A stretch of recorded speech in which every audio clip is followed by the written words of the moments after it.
Hello students, कैसे हैं आप लोग। आशा करता हूं आप सभी लोग एकदम अच्छे से होंगे और मन लगाकर पढ़ाई भी कर रहे होंगे। चलिए तो थोड़ा आपको और पढ़ाते हैं, कुछ नए कॉन्सेप्ट को सिखाते हैं। कॉन्सेप्ट तो वही है आपका अभी जो चल रहा है, इक्विवेलेंट कैपेसिटेंस। और आपको अपने पिछले वीडियो में हमने बता दिया था कौन कौन सा topic, parallel plate capacity, parallel plate देखते, पैरेलल सीरीज मेथड,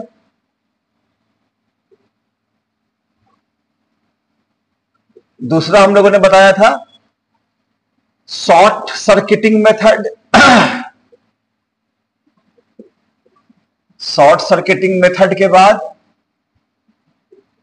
तीसरा में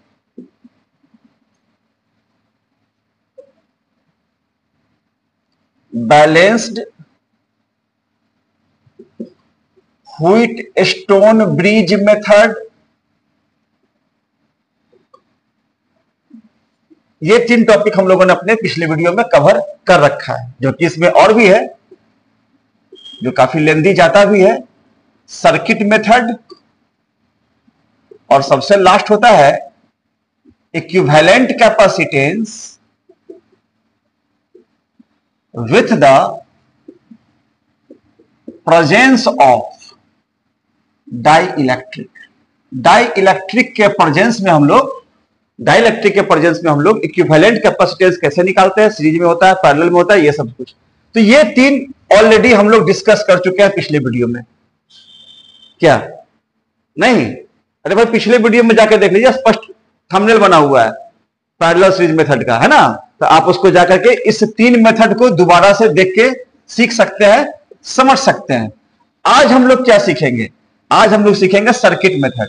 तो आज का वीडियो भी काफी इंटरेस्टिंग और कॉन्सेप्चुअल होने वाला है ना। तो हमारे साथ आप बने रहिए। तो स्वागत है आपका आपके अपने YouTube channel the Gurukul of physics पर, और मैं हूं आपके साथ आपका राजीव सर। तो हम लोग शुरू करेंगे आज का टॉपिक, लेकिन उसके पहले हम लोग यदि चैनल पे नए हैं, हम लोग नहीं होता, आप लोग अगर चैनल पे नए हैं तो चैनल को सब्सक्राइब कर दीजिए, बेल आइकन को दबा दीजिए, ताकि कहीं से कोई नोटिफिकेशन हो तो सबसे पहले आपको मिले और आप उस वीडियो को इजीली देखकर समझ सके। तो इसको हम लोग हटाने जा रहे हैं और टॉपिक लिखेंगे सर्किट मेथड। ठीक है, चलिए आज का वीडियो शुरू करते हैं। लेकिन सर्किट मेथड को लिखने से पहले आप लोगों ने मेरे पिछले वीडियो को देखा होगा तो आपको पता होगा वीडियो काफी लंबा हो गया था, लगभग 1 घंटे के आसपास का। उसमें कुछ क्वेश्चंस बच गए हुए थे, उस क्वेश्चंस को हम लोग पहले डिस्कस करेंगे और फिर आगे हम लोग बढ़ेंगे। क्वेश्चंस क्या बच गया था, तो आप लिख सकते हैं problems related to conducting plates. Conducting plates से जुड़ा हुआ प्रॉब्लम हम लोगों का बच गया था पैरेलल सीरीज मेथड वाले में। इसमें कैसा होता है, इसमें भी बड़ा आसान टाइप का सवाल होता है, लेकिन अगर जानिएगा तो बनेगा, नहीं जानिएगा तो सर पीट के रह जाइएगा, नहीं बनेगा। कुछ इस प्रकार का स्ट्रक्चर है, यहां ए कह दिया, यहां बी कह दिया, और क्वेश्चन बोल दिया कि भैया फाइंड द इक्विवेलेंट कैपेसिटेंस। कि इक्विवेलेंट कैपेसिटेंस थोड़ा सा बतलाइए, इस प्रेजेंट पिक्चर का क्या होगा। तो इसमें क्या करेंगे हम लोग, इस बार तो सीख भी नहीं किया है सर, मार्कर बदल रहे हैं भाई।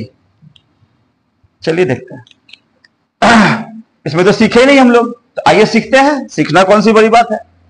हम लोग करेंगे क्या, इसमें ए वाले को पॉजिटिव मान लेते हैं और बी वाले को नेगेटिव मान लेते हैं।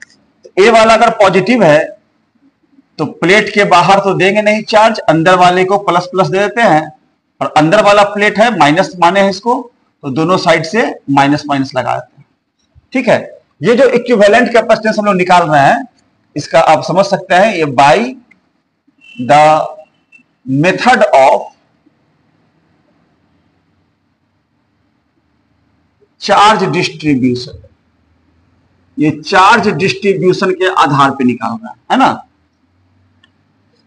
प्लेट का नंबर दिया जाए 1 2 3 4। अब जैसा ये पिक्चर है इस हिसाब से हम लोग सर्किट बनाते हैं। कैसे बनाएंगे आइए देखिए। 1 और 4 एक साथ है, 1 और 4 1 4 एक साथ कर दिए, जो कि ए पर जुड़ा हुआ है। ठीक है, एक के सामने है 2, एक के सामने है 2 और 3 के सामने है 4, 3 के सामने है 4 और 2 4 भी क्या है ना एक साथ जुड़ा हुआ है। कहां पे? बी पे। अब तो दिख गया ये 1 है और 4 है, 2 है और ये आपका 3 है। इसका सी मानेंगे, इसका भी सी मानेंगे। सी सी किस में आ गया? पैरेलल में। तो सी इक्विवेलेंट कितना हो जाएगा? 2c। कभी कभी क्या है ना कि प्लेट का एरिया और सेपरेशन दे देगा, तो आपको सी की जगह लिखना पड़ेगा इप्सिलॉन नॉट ए बटा डी। ये इसका आंसर हो जाएगा। ठीक है, इसी तरीके से एक और क्वेश्चन देखा जाए।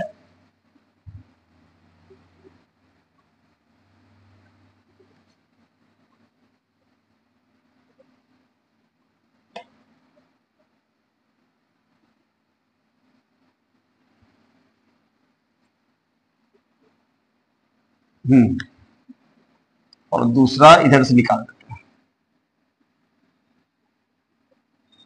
इसको मान लेते हैं बी और ये है आपका ए। बोलेगा इक्विवेलेंट कैपेसिटेंस बतलाइए सर। कैसे बनाएंगे? नहीं पता, चलिए फिर से बताते हैं। ए को मान लेंगे प्लस, कोई दिक्कत नहीं। बी को मान लेंगे माइनस, कोई दिक्कत नहीं। जो प्लस से जुड़ा होगा उस पर तो प्लस प्लस देंगे ना, जो प्लस से जुड़ा होगा प्लस प्लस देंगे। अंदर वाले प्लेट पर दोनों साइड से चार्ज देना है और जो सबसे लास्ट वाला प्लेट होगा बाहरी, उसके ऊपर बस एक साइड पड़ेगा, बाहर में चार्ज नहीं देंगे, अंदर वाले पर चार्ज देंगे। माइनस माइनस दोनों साइड से लगा देंगे, माइनस माइनस दोनों साइड से लगा देंगे। लग गया? नंबर दीजिए 1 2 3 4 5 6 7 8।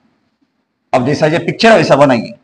1 4 5 8, 1 4 5 8, 1 4 5 8। क्या ये एक साथ जुड़ा हुआ है? ये सब कहां जुड़ा हुआ है? ए पर जुड़ा हुआ है। एक के सामने है 2, 2 और 3 एक साथ, 2 और 3 एक साथ। 3 हो गया 4 के सामने, 3 4 के सामने। 5 के सामने है 6, 5 के सामने है 6, 8 के सामने है 7, 6 7 भी एक साथ। कोई दिक्कत? और ये पॉइंट हो गया आपका बी। अब ये तो आपका सी सी सी सी पैरेलल में है, तो सी इक्विवेलेंट कितना हो जाएगा अभी? 4c, या सी इक्विवेलेंट हो जाएगा 4c का वैल्यू इप्सिलॉन नॉट ए बटा डी। कोई दिक्कत? कोई दिक्कत नहीं सर, ये आपका आंसर हो गया। अब इस टाइप के सवाल का एक जनरल सॉल्यूशन बताते हैं आपको। For n number of plates, अगर प्लेट का संख्या n हो तो c इक्विवेलेंट उसके लिए निकालेंगे n-1 इंटू सी, या c का वैल्यू डाल देंगे तो c इक्विवेलेंट आ जाएगा n-1 इप्सिलॉन नॉट ए बटा डी, और कोई डायलेक्ट्रिक भर देंगे तो कैसे गुना हो जाएगा। तो इस तरीके से आइए इसको चेक करते हैं, इस फॉर्मूला को। अब इस फॉर्मूला को चेक करेंगे तो देखिए, तो यहां पर कायदे से क्या को प्लेट है? 1 2 3, 3 प्लेट है। n का वैल्यू क्या लेंगे? 3, 3 में से 1 गया 2, 2c। देखिए आपका आंसर 2c है। इसमें क्या को प्लेट है? 1 2 3 4 5 प्लेट है, तो n का वैल्यू कितना लेंगे? 5। तो n-1 कितना हो जाएगा? 5 माइनस 1 हो गया 4। देखिए सी इक्विवेलेंट आपका 4c है। तो इस तरीके से हम लोग इसको इस प्रकार के क्वेश्चन को डील कर देते हैं। कोई दिक्कत? समझ में आया सब लोग को? नोट कर लीजिए, इसको मिटाएंगे इधर से।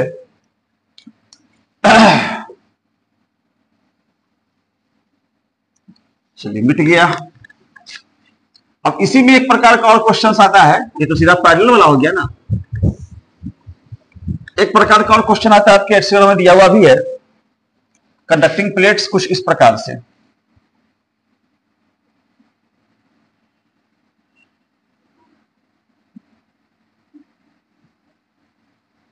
2 3 4,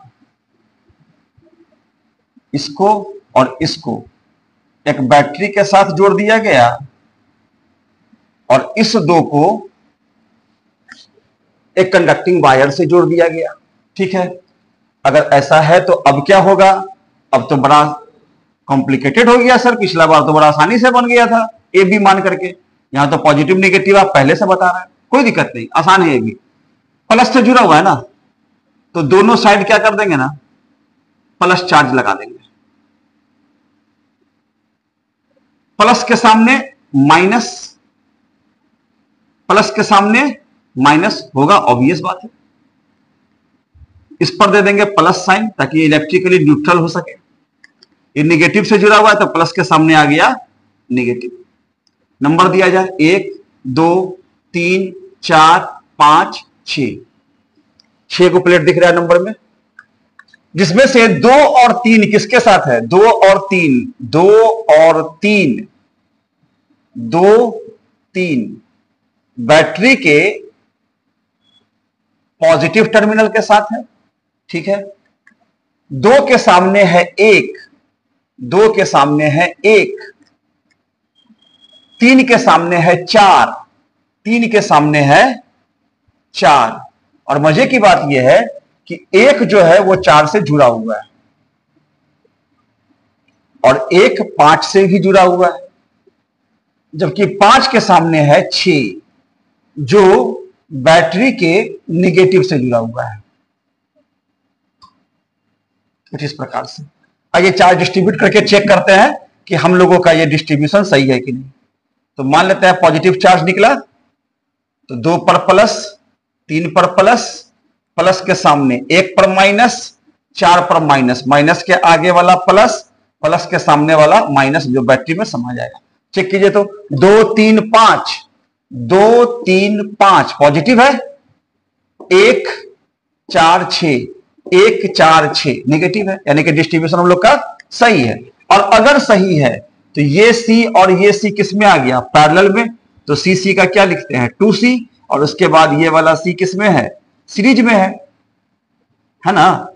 चलिए अब ये दोनों किस में आ गया? सीरीज में आ गया। तो सी इक्विवेलेंट कितना लिखेंगे?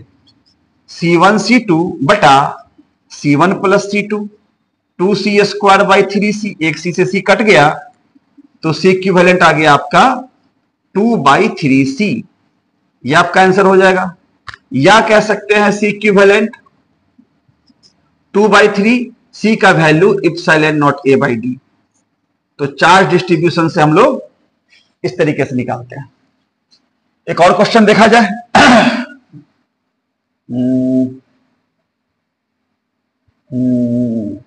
ये वाला, एक प्लेट,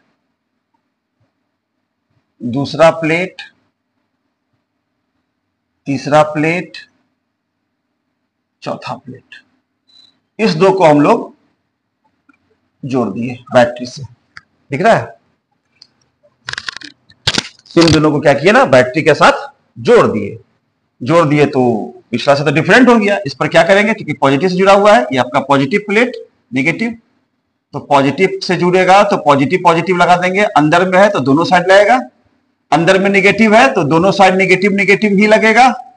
ठीक, प्लस के सामने लगा देंगे माइनस और माइनस के सामने लगा देंगे प्लस। क्वेश्चन में ये दोनों जो है आपका कनेक्टेड होगा, ये दोनों प्लेट्स आपस में जुड़े होंगे।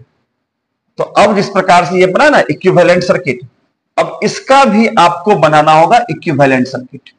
इसमें आप देख सकते हैं नंबर देंगे तो 1 2 3 4 5 6, यहां भी 6 है, जिसमें से 2 और 3, 2 3, 2 और 3 बैटरी के पॉजिटिव के साथ जोड़ दिए, अच्छी बात है, जुड़ जाएगा पॉजिटिव के साथ।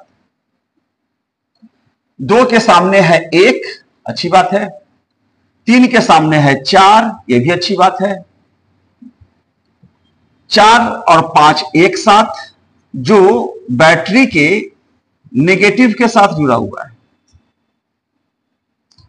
5 के सामने है 6, जो एक के साथ जुड़ा हुआ है, घूम गया है ना, एक के साथ।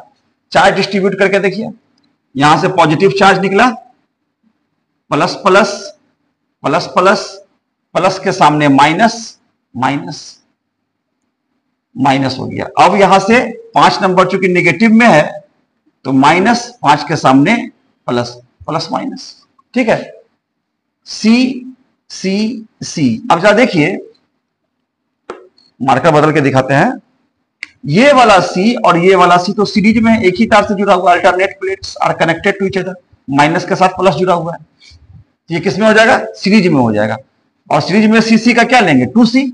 तो अब हो गया आपका ऊपर वाले तार में 2C और नीचे वाले में C, बैटरी के साथ जुड़ा हुआ। इसका 2C और 2C के साथ ये पैरेलल में C। तो C इक्विवेलेंट क्या हो जाएगा? पैरेलल में तो जोड़ देते हैं ना,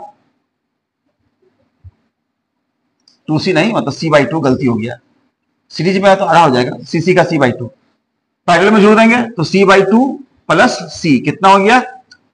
3C/2, या कह सकते हैं 3/2 C का वैल्यू इप्सिलॉन नॉट A/D। ये इसका आंसर हो जाएगा। तो इस तरीके से हम लोग कंडक्टिंग प्लेट वाले क्वेश्चंस को डील करते हैं। Got it? चलिए, ये क्वेश्चन छूट रहा था वीडियो लंबा होने की वजह से, तो इसको हम लोग ऐड कर दिए। अब हम लोग सीखेंगे equivalent capacitance by circuit method. Circuit method, आइए सर्किट मेथड की चर्चा करते हैं। ध्यान दें,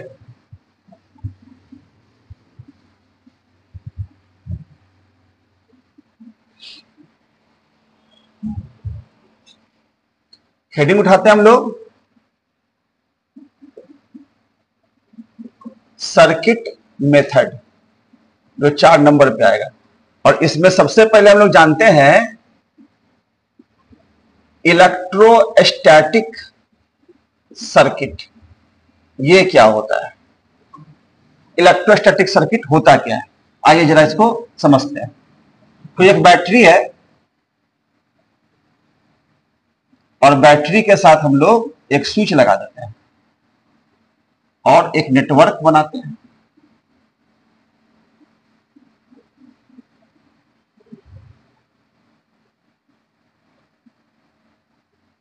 बन गया नेटवर्क। अच्छा, इसमें एक रेजिस्टेंस भी लगा देते हैं, ये S और K। कोई दिक्कत? चलिए, रेजिस्टेंस R हो गया, कैपेसिटेंस सबका C मान लेते हैं आइडेंटिकल टाइप से। तो इलेक्ट्रोस्टैटिक सर्किट होता क्या है? आइए इसको पहले थोड़ा हम लोग समझते हैं। सर्किट अपने पास 2 प्रकार का, 3 प्रकार का होता है। अपने लोग को 12th में सर्किट 3 प्रकार का पढ़ना है। कौन कौन सा? पहला आपका होता है इलेक्ट्रोस्टैटिक सर्किट। इसमें क्या होता है ना, लार्ज नंबर ऑफ कैपेसिटर्स। दूसरा होता है इलेक्ट्रिक या इलेक्ट्रिकल सर्किट। इसमें होता है लार्ज नंबर ऑफ रेजिस्टेंसेस। और तीसरा होता है आपका, जो 12th में पढ़ना है, इलेक्ट्रॉनिक सर्किट। इसमें डायोड लगा होगा, ट्रांजिस्टर इत्यादि लगा होगा। कैपेसिटर रेजिस्टेंस के साथ साथ डायोड और ट्रांजिस्टर भी लगा होगा, तब वो बनेगा आपका इलेक्ट्रॉनिक सर्किट, जो हम लोग आजकल इस्तेमाल में लाते हैं। एलईडी बल्ब हो गया, टेलीविजन का सर्किट हो गया, किसी का भी, है ना, तो वो इलेक्ट्रॉनिक सर्किट है। इंटीग्रेटेड सर्किट है, छोटा साइज का है, छोटे साइज के लिए हम लोग इलेक्ट्रॉनिक सर्किट लगाते हैं। तो फिलहाल ये हम लोग पढ़ते हैं इलेक्ट्रोस्टैटिक्स में थोड़ा बहुत, ये आपका करंट इलेक्ट्रिसिटी में, और ये पढ़ते हैं हम लोग मॉडर्न में। मॉडर्न फिजिक्स पढ़ना है ना सिलेबस में, हाँ, तो वह हम लोग मॉडर्न फिजिक्स में सीखते हैं। तो जब पढ़ेंगे तो सीखेंगे। फिलहाल हम लोग क्या सीखेंगे? इलेक्ट्रोस्टैटिक सर्किट क्या होता है, ठीक ना। ये थोड़ा सा नॉलेज दिए कि क्या है ये। इलेक्ट्रोस्टैटिक सर्किट में होता है when the capacitors large in number, resistances small in number are connected by conducting wires through a battery, then the network obtained is called electrostatic circuit. दिख रहा है, ज्यादा संख्या में कैपेसिटर है, छोटे संख्या में रेजिस्टेंस है, तार वाला रेजिस्टेंस वही हो गया है ना। तो छोटे संख्या में रेजिस्टेंस है और इसको क्या किया ना, एक बैटरी के साथ, V वोल्ट के बैटरी के साथ हम लोग जोड़ दिए। तो जोड़ देने के बाद जो नेटवर्क मिलेगा वही नेटवर्क आपका क्या कहलाएगा, इलेक्ट्रोस्टैटिक सर्किट कहलाएगा। ठीक बात है। It is mainly of two types, ये मुख्यतः दो प्रकार का होता है। पहला होता है ओपन सर्किट और दूसरा होता है closed circuit. Open circuit, closed circuit. अब बारी बारी से हम लोग अब सीखेंगे कि ओपन सर्किट क्या होता है और क्लोज्ड सर्किट क्या होता है। दोनों को हम लोग देखते हैं, समझते हैं, फिर हम लोग इलेक्ट्रोस्टैटिक्स में किरचॉफ के नियम को लगाएंगे, है ना। तो यहां से सीखेंगे हम लोग सबसे पहले अब ओपन सर्किट। ओपन सर्किट क्या है, पिक्चर सही बना लेंगे हम लोग। इसमें जो स्विच है ना, ये खुला हुआ है, टिप टैप करने वाला होता है, अभी करंट का लूप पूरा नहीं हुआ है, तो वो ओपन सर्किट होगा। मतलब when the resistance of a circuit is supposed to be infinity, अनंत माना जाए, so that no charge and current flows through the circuit,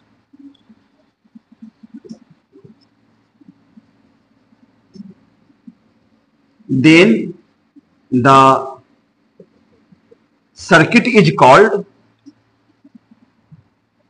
an open circuit। मतलब वैसा सर्किट जिसका रेजिस्टेंस अनंत माना गया, वैसा सर्किट जिसका रेजिस्टेंस क्या माना गया हो, अनंत, इन्फिनिटी माना गया हो। इस प्रकार से, सो दैट ना तो चार्ज और ना ही current flows through the circuit, ना सर्किट से होकर चार्ज गुजरे और ना ही सर्किट से होकर करंट गुजरे, तो वैसा सर्किट क्या कहलाएगा, ओपन सर्किट कहलाएगा। दैट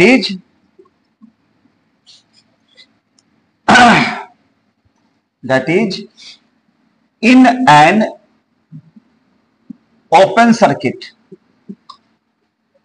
रेजिस्टेंस कितना होना चाहिए, अनंत के आसपास, ताकि करंट का वैल्यू जीरो हो जाए, चार्ज का वैल्यू भी जीरो हो जाए। ठीक है। खासियत, in this circuit the switch, S से दिखा रहे हैं, ये वाला स्विच एस, और की जिसको के से दिखाना है, इज ओपन। तो लैंग्वेज में कहेगा if the switch is open, if the key is open. तो ओपन का मतलब ओपन सर्किट है भाई, ओपन सर्किट है। ओपन सर्किट में ना तो करंट पास करेगा और ना ही चार्ज पास करेगा, तो ओपन सर्किट में बात खत्म हो गया। ठीक है। इसी ढंग से हम लोग आगे बढ़ते हैं और एक समझते हैं क्लोज्ड सर्किट। इसको थोड़ा सा रुक जाइए, बाद में मिटाते हैं इसको।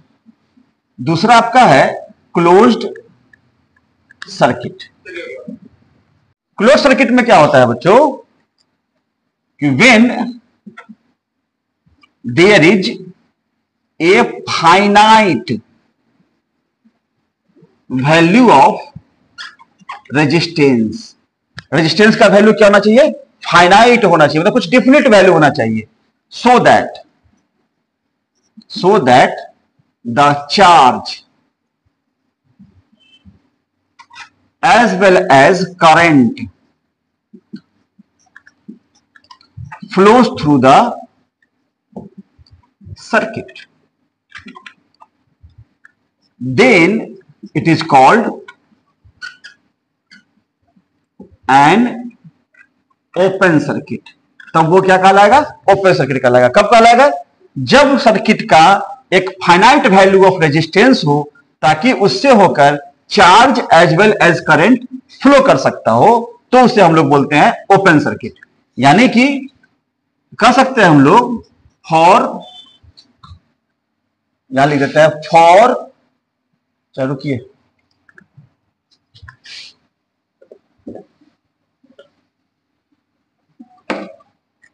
For closed circuit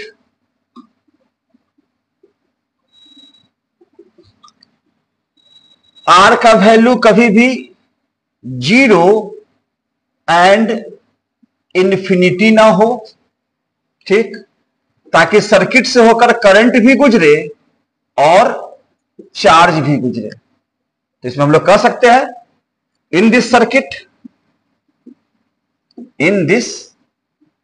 circuit the switch, जिसको एस से दिखाते हैं और की के से दिखाते हैं, इज क्लोज्ड। तो इस सर्किट में क्या होगा ना, ये जो स्विच दिख रहा है ना आपको, ये सट जाएगा। टिप टॉप ना, टिप दिए, ऑन कर दिए तो ऑन होगा।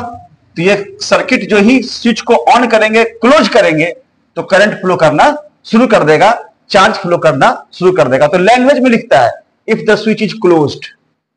क्लोज्ड का मतलब वो करंट और चार्ज पास करेगा। If the switch is open मतलब चार्ज और करंट पास नहीं करेगा। ठीक है, चलिए तो इसको हम लोग अब यहां से मिटाएंगे और अगले टॉपिक को देखेंगे कि इलेक्ट्रोस्टैटिक सर्किट में किरचॉफ का नियम कैसे एप्लीकेबल है। ठीक बात है, क्योंकि इलेक्ट्रिकल सर्किट में तो किरचॉफ का लॉ पढ़ना ही पढ़ना है, लेकिन यहां भी हम लोगों को एप्लीकेशन में देखना है कि किरचॉफ का नियम इलेक्ट्रोस्टैटिक सर्किट में किस प्रकार से एप्लीकेबल है। ठीक है, चलिए इसको मिटा दिए।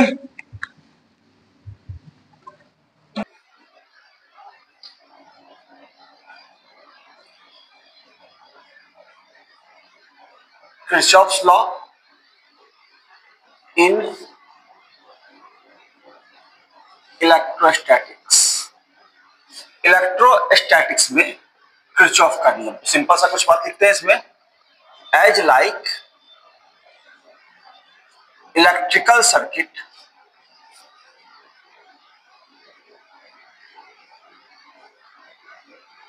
Kirchhoff's law is also applicable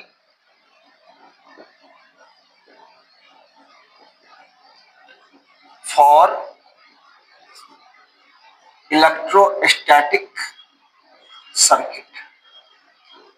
electrical circuit की भांति किरचॉफ का नियम इलेक्ट्रिकल सर्किट के लिए भी उतना ही इंपॉर्टेंस रखता है और उसी ढंग से हम लोग इसके क्वेश्चंस को डील भी करते हैं। ठीक बात है, कैसे कैसे है आइए इसको जरा समझते हैं। Kirchhoff's first law, this law is based upon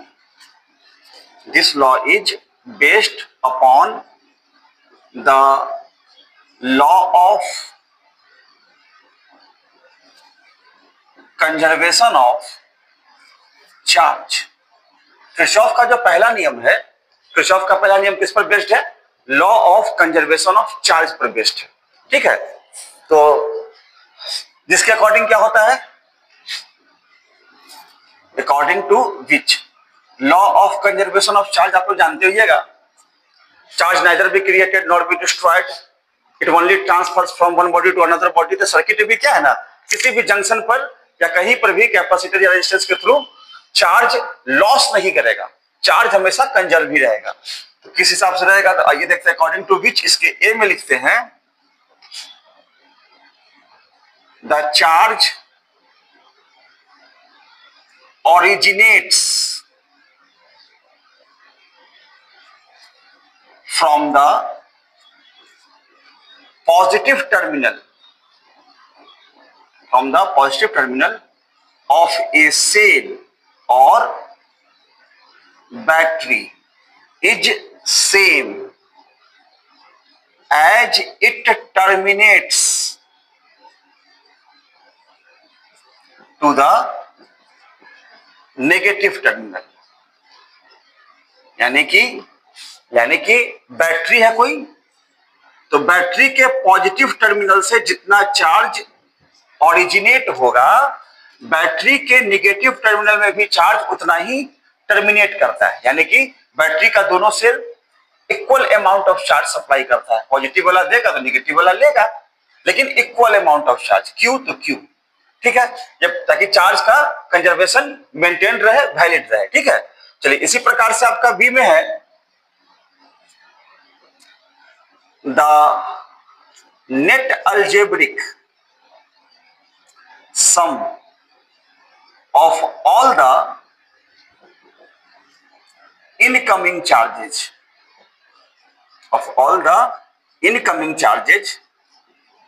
at a junction in a circuit is equal to the net algebraic sum of all the outgoing charges from that junction। Electric circuit के किसी junction पर जितना charge आता है उन सबों का जोड़ जितना चार्ज जाता है के जोड़ के बराबर होगा। बात को समझ में आया? आइए समझते हैं इसको पिक्चर पे थोड़ा सा। मान लेते कोई जंक्शन है, कुछ तार यहां से आ जा रहा है, यही कोई जंक्शन है, Q1 आया, Q2 आया, Q3 आया किसी जंक्शन पर, सर्किट के किसी जंक्शन पर, और निकला कौन कौन, Q4 एंड Q5। तो जितना चार्ज आएगा उतना ही चार्ज जाएगा। दैट इज आया कौन कौन, तो Q1 plus Q2 plus Q3, गया कौन कौन, Q4 प्लस Q5। तो जितना चार्ज आएगा उन सबों का जोड़ जितना चार्ज जाएगा उन सबों के जोड़ के बराबर होगा। ठीक है, यह बात आप लोग 10th ही पढ़िएगा करंट वाले में, कि इलेक्ट्रिक सर्किट के किसी जंक्शन पर जितना करंट आता है उन सबों का जोड़ जितना करंट जाता है के जोड़ के बराबर है। क्लियर है बात? तो इस बात को भी हम लोग थोड़ा सा ध्यान में रखेंगे, ताकि देखिए जितना आएगा उतना जाएगा, मतलब क्या, चार्ज रिमेन्स कंजर्व। जितना हम लोग लेंगे उतना ही देंगे, तो हम लिए क्या, कुछ नहीं लिए ना, तो charge remains conserve, charge conserve रह गया। यहाँ पे सी वाले में क्या है, सी वाला भी इसी से इंस्पायर्ड है, वो दिखाएंगे आपको पिक्चर पर भी। The algebraic sum of all the charges of an isolated plate का मतलब समझ लीजिए यहाँ पे, दैट इज द प्लेट्स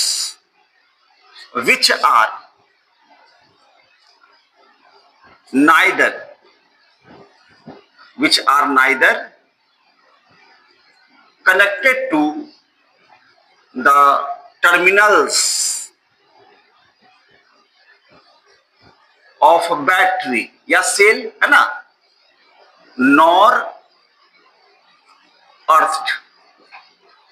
मतलब वैसा प्लेट जो ना तो बैटरी से सीधा जुड़ा हुआ हो और ना ही अर्थ किया गया हो, ना बैटरी से डायरेक्टली, पिक्चर में से अभी बताएंगे आपको, ना डायरेक्टली जुड़ा हुआ हो किससे, बोले मैं नहीं करते, बैटरी के टर्मिनल से, और ना ही वो अर्थ किया गया हो। Of capacitors in A circuit, the net algebraic sum of all the charges of an isolated plates of capacitors in a circuit remains 0। उन सबों का जोड़ क्या हो जाएगा, 0 के बराबर हो जाएगा। अब आइए इस चीज को हम लोग, इस तीनों लॉ को हम लोग ऑन पिक्चर समझने का प्रयास करते हैं। ठीक है, ऑन पिक्चर समझने का तो थोड़ा सा एक पिक्चर बनाना पड़ेगा। एक पिक्चर बनाते हैं यहां पे,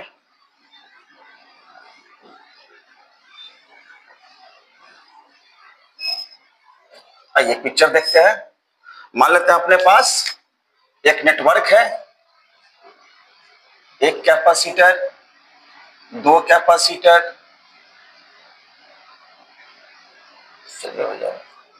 तीन कैपेसिटर, चार कैपेसिटर का कोई एक नेटवर्क है। ठीक, एक पांचवा भी लगा ही देते हैं, लगा दिए, और इसको क्या किया हम लोग, एक बैटरी के थ्रू जोड़ दिए।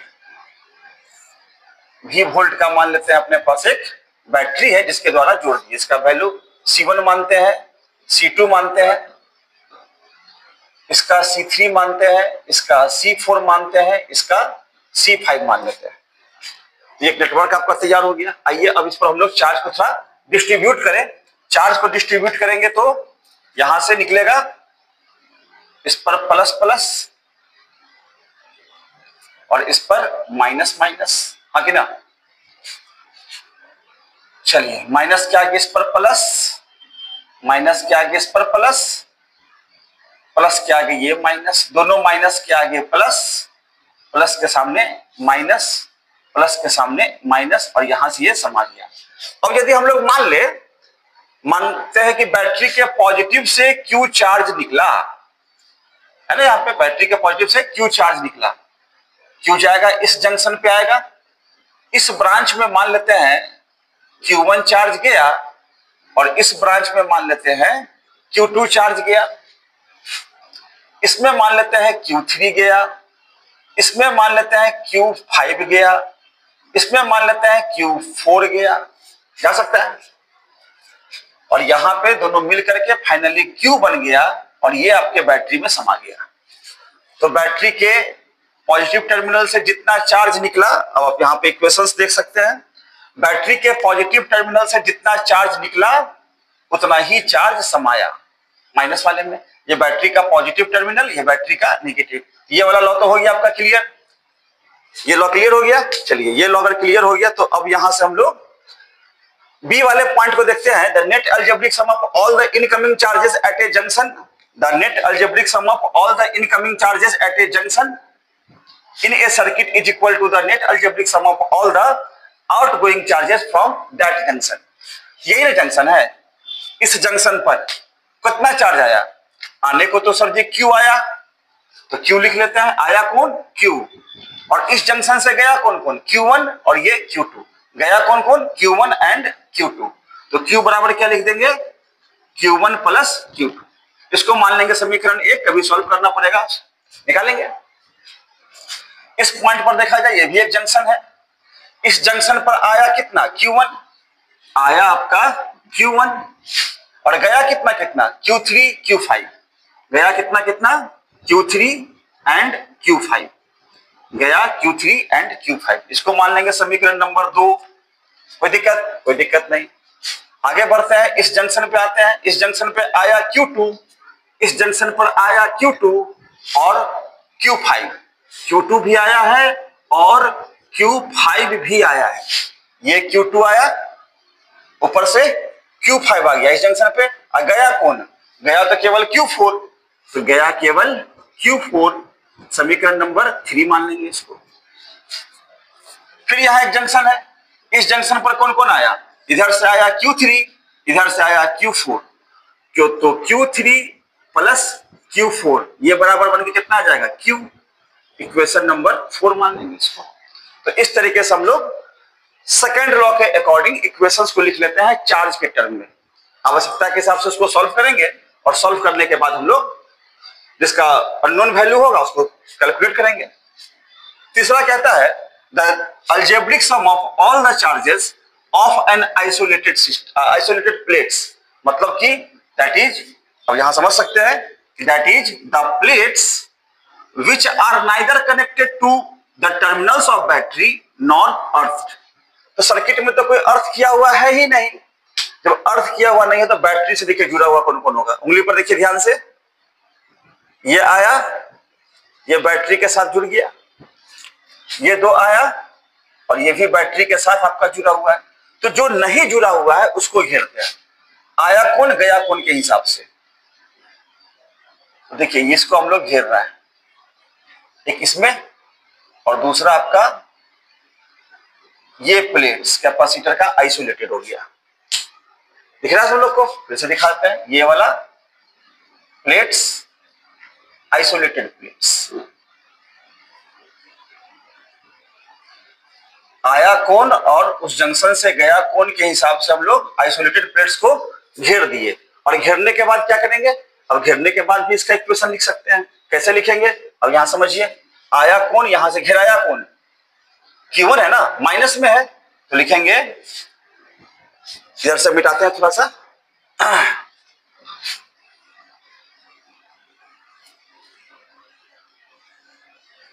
यहां से लिखेंगे हम लोग माइनस Q1, ये घेरा गया है, प्लस में Q3, प्लस में Q3 और प्लस में Q5।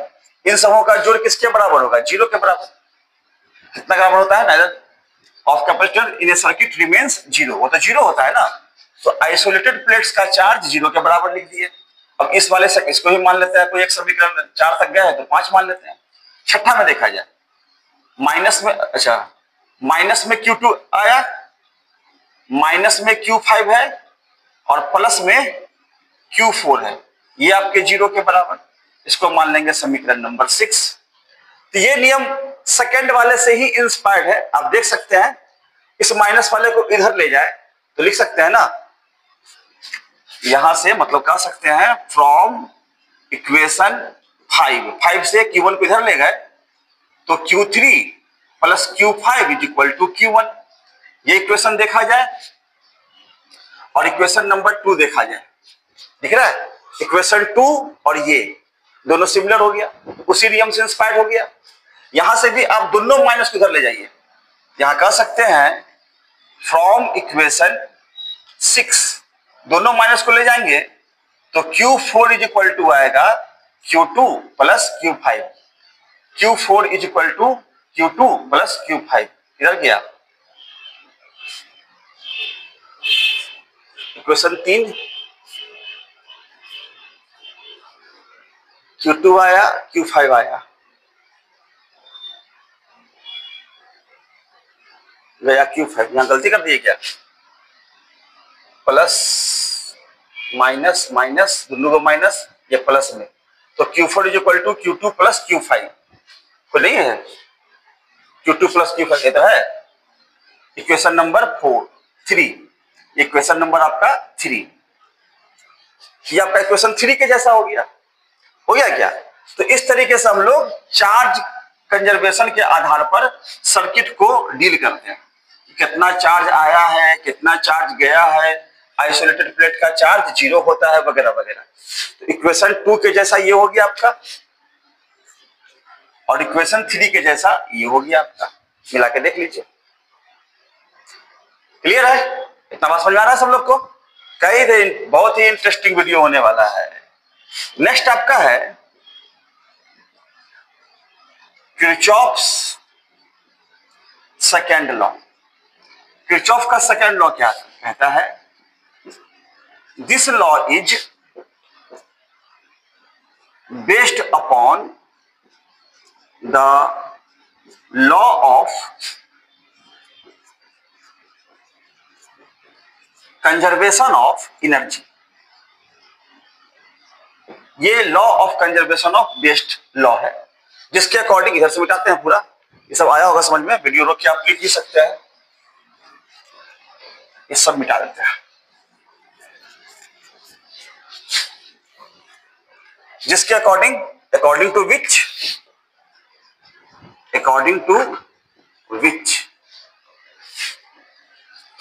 The net potential drop of a closed loop in a circuit remains 0।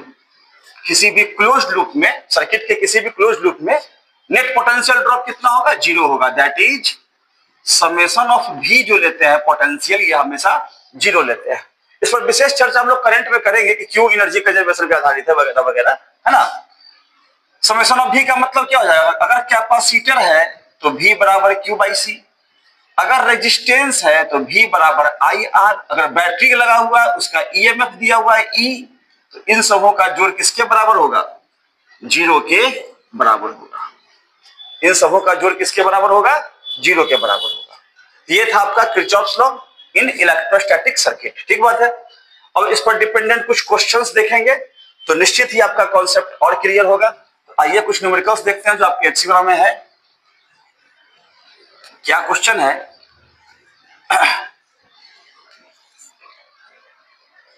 इधर बनाते हैं तो सॉल्व करेंगे। तो बनाने से पहले हम लोग एक काम करते हैं, एक क्वेश्चंस को लेते हैं, एक क्वेश्चन लेते हैं आपके HC वर्मा का है, सीखने के पर्पज से। ये 12 वोल्ट का बैटरी है, 2 फैराड,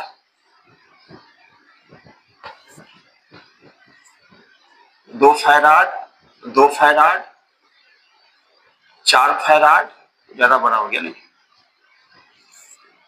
और यहां भी लगा हुआ है 4 फैराड का। ये 12 वोल्ट का बैटरी है, माइक्रो फैराड में शायद, चलिए ना किसी में लीजिए, 2 micro farad, 2 micro farad, 4 micro farad, 4 micro farad, इस तरीके से। ठीक बात है। तो हम लोग यहां से अब टॉपिक शुरू करते हैं।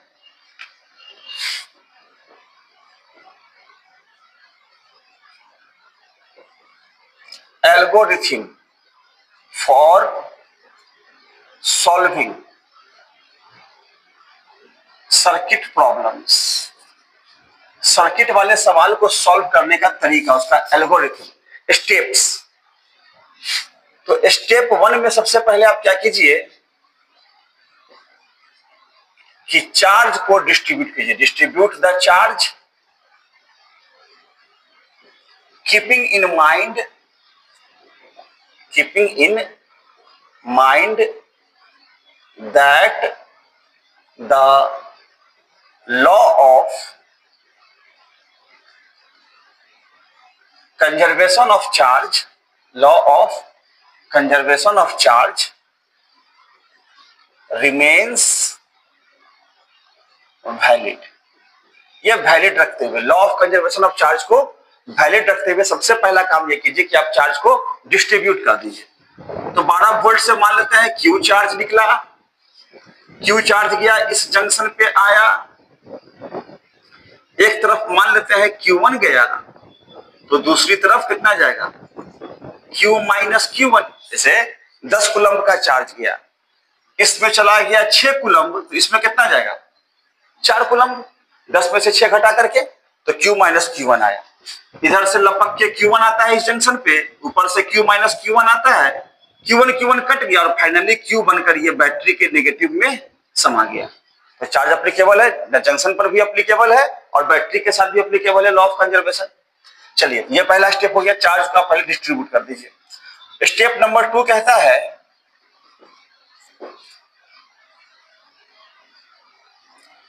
Choose the closed loops in the circuit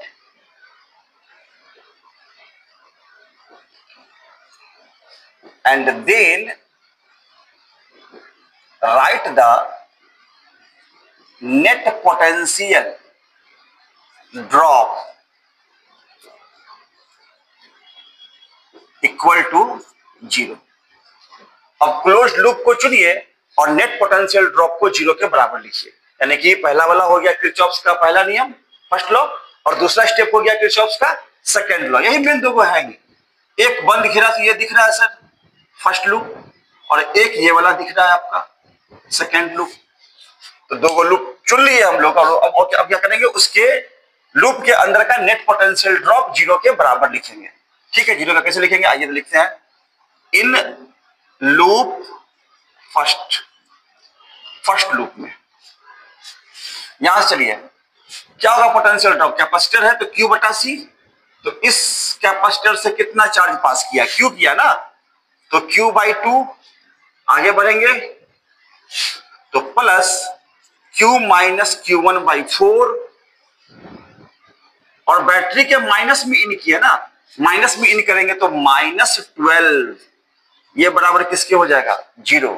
अब यहां से एलसीएम लेके आप इक्वेशन के रूप में इसको सॉल्व भी कर सकते हैं। एलसीएम कितना होगा 4 2q plus q minus q1 बराबर को इधर कर देंगे तो 12, यानी कि 3q minus q1 is equal to 48। Equation number first. कोई दिक्कत? इक्वेशन फर्स्ट लिख सकते हैं यहां से हम लोग। अब लिखते हैं इसमें इन लूप सेकेंड वाले में, ये इसमें यहां से चलेंगे Q1 है 2 के साथ Q1 गया तो Q1/2 आगे बढ़ेंगे तो Q1/4 Q1/2 Q1/4 यहां आए, घेरा कंप्लीट करना है तो उल्टा चलेंगे ना, हमको नीचे से ऊपर जाना पड़ेगा और चार्ज ऊपर से भी चला है तो उल्टा चल रहा है ना, उल्टा चलेगा तो लगाएंगे minus Q minus Q1/4 is equal to 0। ये करना पड़ेगा। अगर ये करते हैं तो सॉल्व भी कीजिए। सॉल्व करेंगे तो एलसीएम हो जाएगा इसका 4 2q1 प्लस q1 ब्रैकेट में है minus q minus minus plus q1 is equal to कितना 0। 4 को तो क्रॉस मल्टीप्लाई करके खत्म कर दिया। 2q1 q1 कितना आ गया 4q1, यह आ गया आपका 4q1 minus q is equal to 0 implies 4q1 is equal to q। समीकरण नंबर 2। यहां से फर्स्ट लॉ लगा के हम लोग चार्ज डिस्ट्रीब्यूट करते हैं, सेकेंड लॉ लगा के क्लोज लूप में नेट पोटेंशियल ड्रॉप को 0 लिखकर दो इक्वेशन को ऑब्टेंड करवा लेते हैं। अब जब दो इक्वेशन ऑब्टेंड हो जाएगा तो स्टेप 3 भी करना पड़ेगा। Step number 3, solve the obtained equations and then get the unknown quantities। अब इक्वेशन को आप सॉल्व कर दीजिए इक्वेशन 1 और 2 के हेल्प से और फिर अननोन क्वांटिटी को निकालिए। चलिए तो सॉल्व कैसे करेंगे, यहां तो आसान मिले है आपका। तो फ्रॉम इक्वेशन 1 एंड 2 1 और 2 से इस q का वैल्यू यहां पे डाल दीजिए तो 4 या 12 12q1 minus q1 is equal to 48 11q1 is equal to 48। q1 कितना आ गया 48 माइक्रो फैराड है तो माइक्रो कूलम्ब में आएगा एंड q बराबर 3q1 48/11 है। q बराबर कितना है 3q1 तो 3 इंटू 48/11 माइक्रो कूलम्ब। तो चार्ज पूछेगा तो q1 का वैल्यू निकाल दिए हम लोग और q का वैल्यू निकाल दिए तो किसी भी कैपेसिटर के अक्रॉस का चार्ज इजीली हम लोग बता सकते हैं। यहां तक में दिक्कत नहीं है, यहां तक में दिक्कत नहीं है। अब आमतौर पर जो इस क्वेश्चन में कहता है पोटेंशियल डिफरेंस निकालने के लिए दो को पॉइंट दे देगा सर्किट में, दो को पॉइंट सर्किट में दे देगा, बोलेगा भैया इसके बीच का आप पोटेंशियल डिफरेंस बता दीजिए हमको। तो कैसे दिखाएंगे पोटेंशियल डिफरेंस, ये पॉइंट दे देगा आपको A, ये पॉइंट दे देगा आपको B, बोलेगा A और B के बीच का पोटेंशियल डिफरेंस बताइए। ये अक्सर हर क्वेश्चन में पूछता है।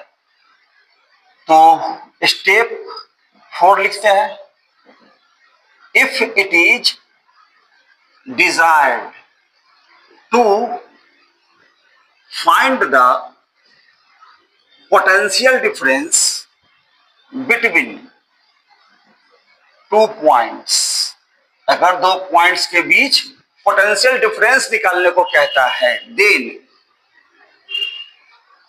Move from first to second point and then write the net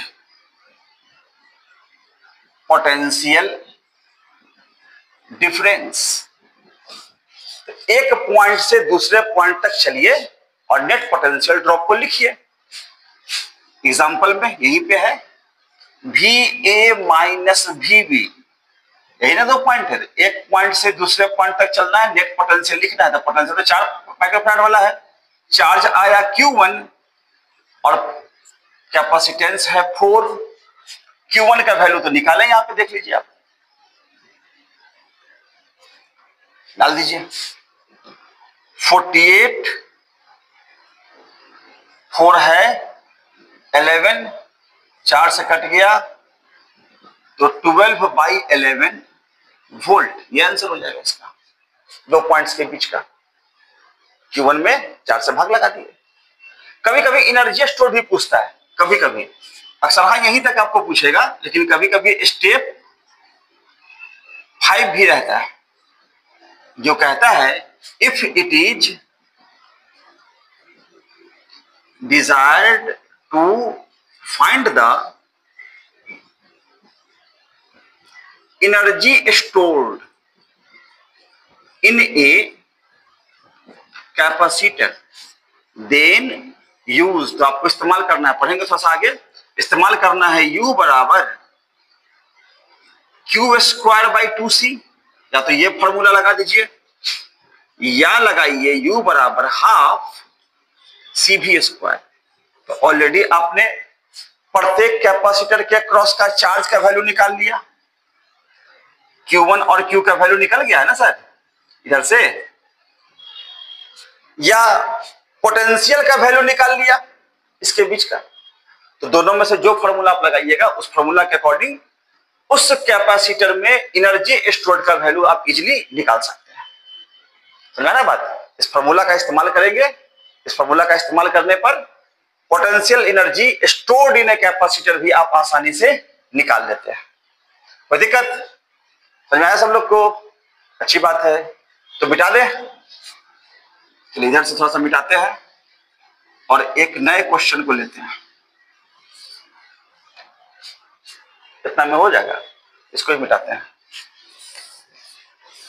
और स्टेप वाइज फिर चलते हुए फिर से एक बार नए क्वेश्चन के साथ समझेंगे और इसको लिखेंगे।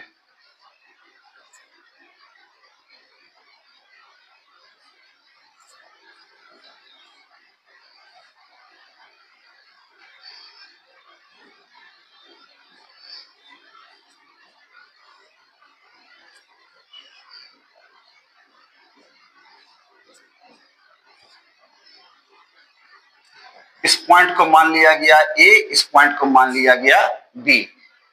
बैटरी का पोटेंशियल है, इसका मान लेते हैं 6 volt, 12 volt, 24 volt, 1 farad, 2 farad, 4 farad.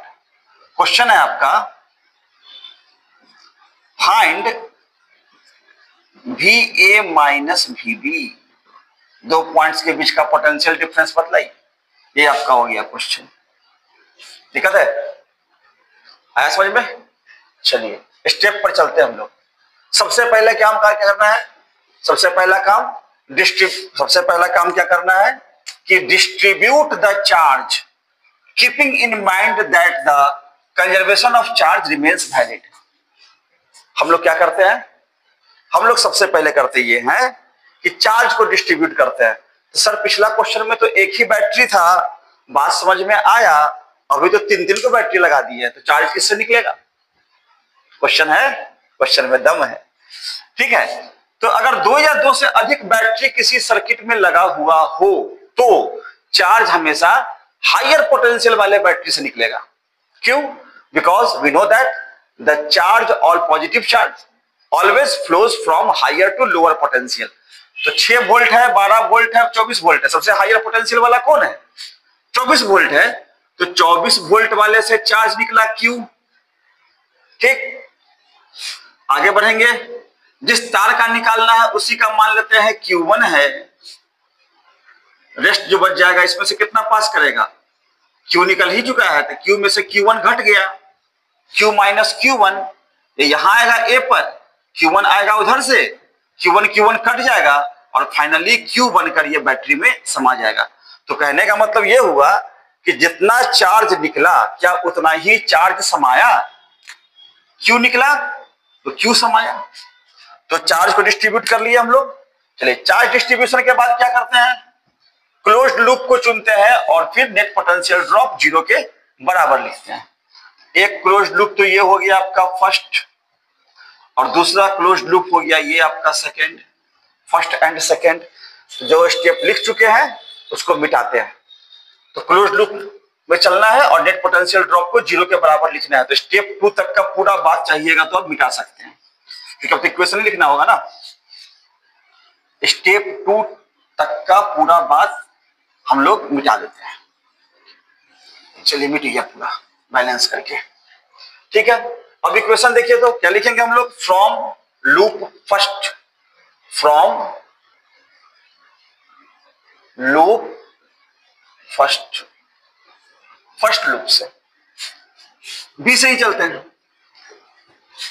Q1/2, Q1/2 आगे बढ़ेंगे, प्लस वाले में इन किया है तो +12 ए पर आ गए। ए के बाद चलेंगे तो माइनस में करेंगे तो -24 प्लस Q/1 = 0, और इसको सॉल्व कर दीजिए।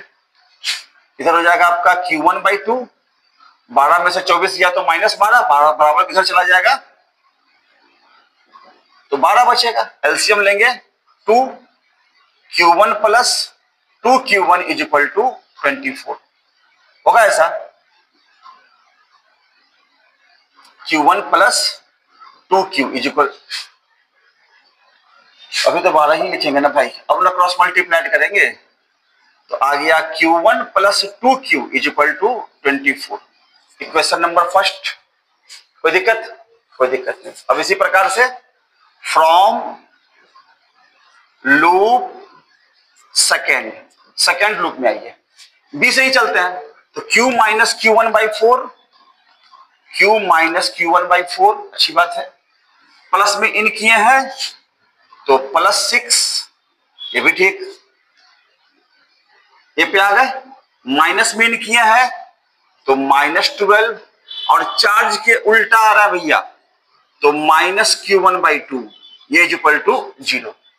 अब इसको सॉल्व करना है तो Q - Q1/4 -Q1/2 घट के उधर जाएगा बराबर के तो 6। एलसीएम कितना हो जाएगा 4, Q - Q1 -2Q1 = 4, cross multiply कर देंगे तो Q - 3Q1 = 24।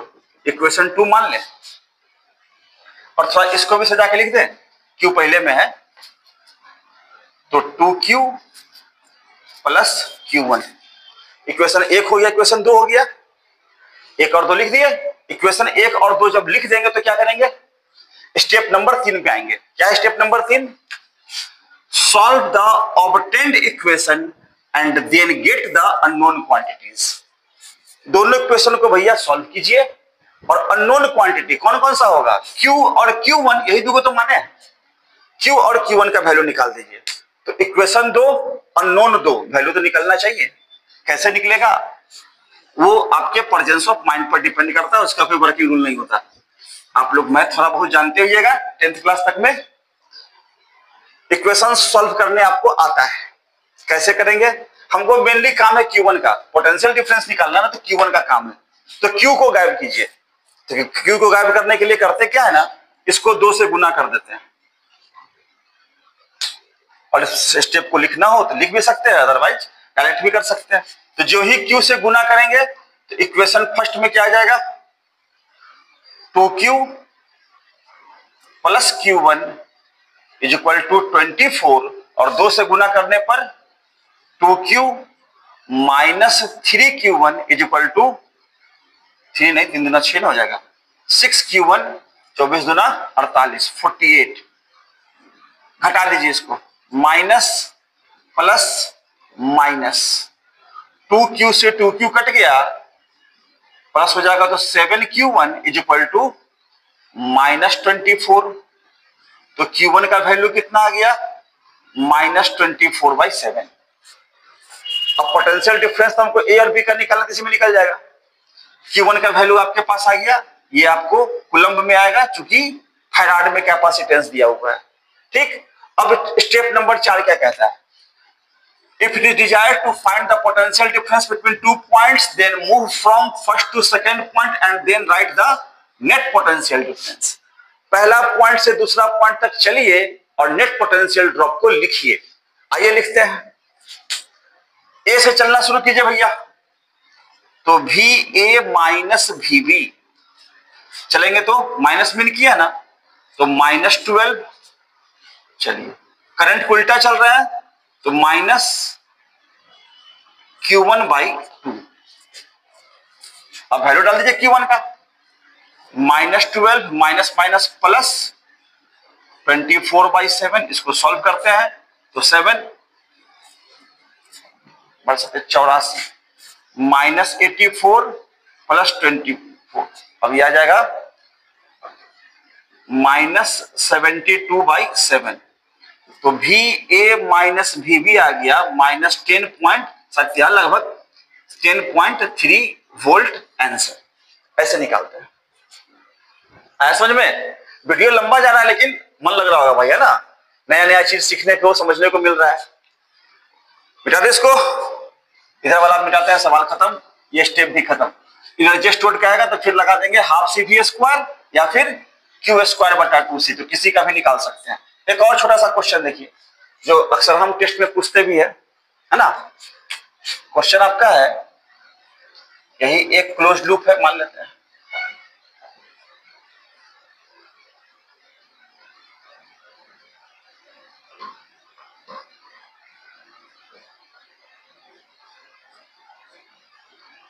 दो फैराड 4 फैराड 24 वोल्ट 12 वोल्ट, ये पॉइंट ए है, ये पॉइंट बी है। क्वेश्चन कहेगा find potential difference V A minus V B. A और बी के बीच का आपको पोटेंशियल डिफरेंस निकालना है। चलिए कॉन्सेप्ट को फिर से चेक करते हैं। दो बैटरी है, बताए थे, दो या दो से अधिक बैटरी होगा तो चार्ज कहां से निकलेगा? जो सबसे हायर पोटेंशियल वाला हो।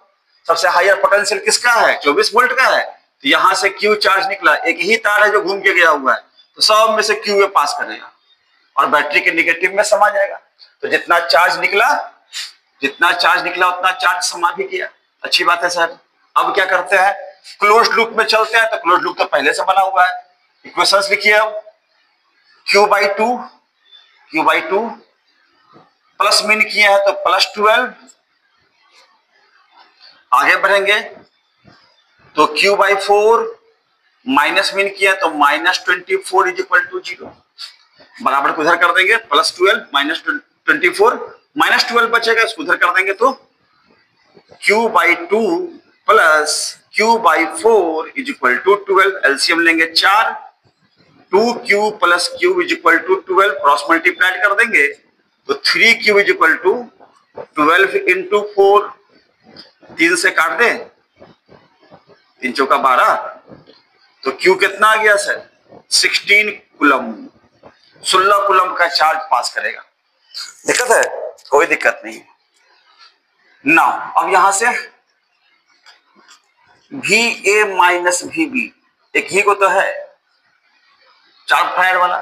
चार्ज पास किया Q, कैपेसिटेंस है 4, बस हो गया इतना। Q का वैल्यू निकाले ही है 16 और ये 4 कट जाएगा तो VA माइनस VB कितना गया?